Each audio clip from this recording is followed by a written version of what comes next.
Magandang buhay mga suki. Ito ngayon ang aking recipe, ang bahaw na kanin or leftover rice.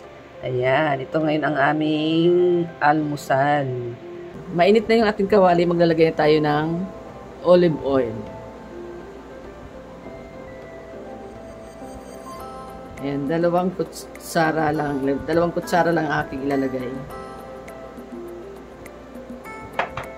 Pwede na natin ilagay mga suki yung ating sibuyas. Hindi pa masyado mainit, ay pwede na. Hipon. Ayan, maglalagay tayo. Unahin natin siya ilagay.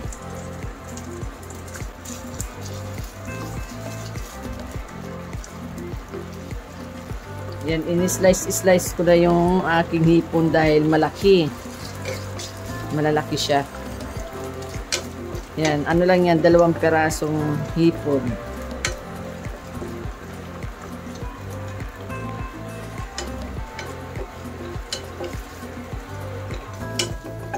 Isunod naman natin yung Chinese sausage. Yan, kalahati lang din yan. Hinati ko lang yung isang buo kasi malaki. Ayan, isusunod na rin natin ang ating spam or ham. Ayan, isang slice lang din yan. Ayan, isusunod na natin mga suki yung ating mixed vegetable.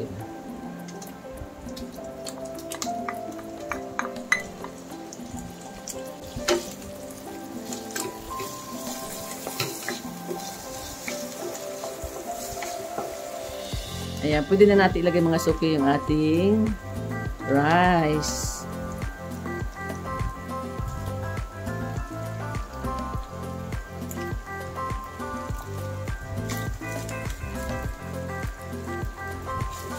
Ayan, haluin muna natin siya.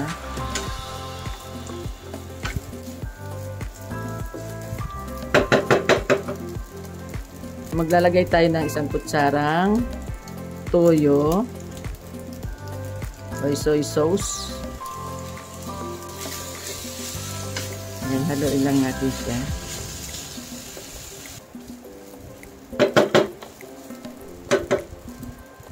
Ayan, maglalagay din tayo ng turmeric powder. Ayan, lagyan natin siya para magkaroon ng kulay ang ating rice.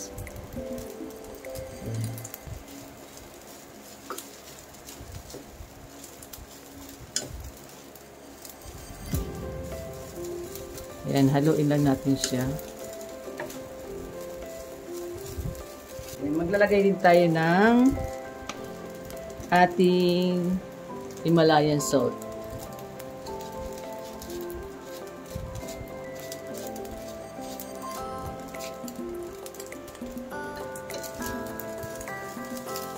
Ayan, haluin lang natin.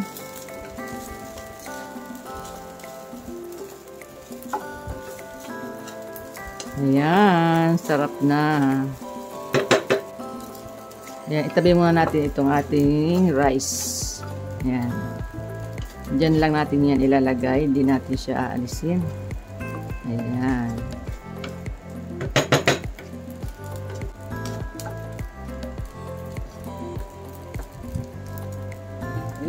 Maglalagay na tayo mga suki ng itlog.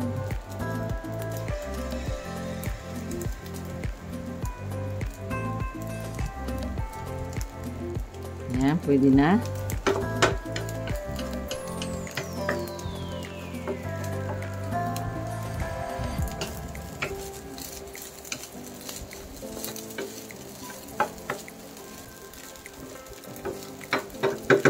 Ayan, ilalagay na natin mga suki yung ating pinakalas na sangkap, ang slice na cabbage. Ayan, maliliit lang po ang aking ginawa. Lagay na natin siya.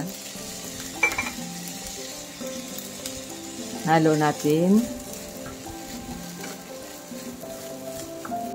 Ayan, luto na ang ating fried rice with vegetable mix. Ito na mga suki.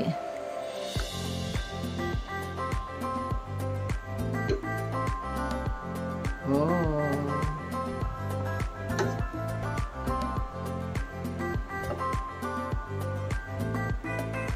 Ito na mga suki ang aking vlog for today, ang aming breakfast. Ayan. Maraming salamat po sa lahat ng mga nanood. God bless po. Bye-bye. Ingat po kayo. Kainan na po tayo.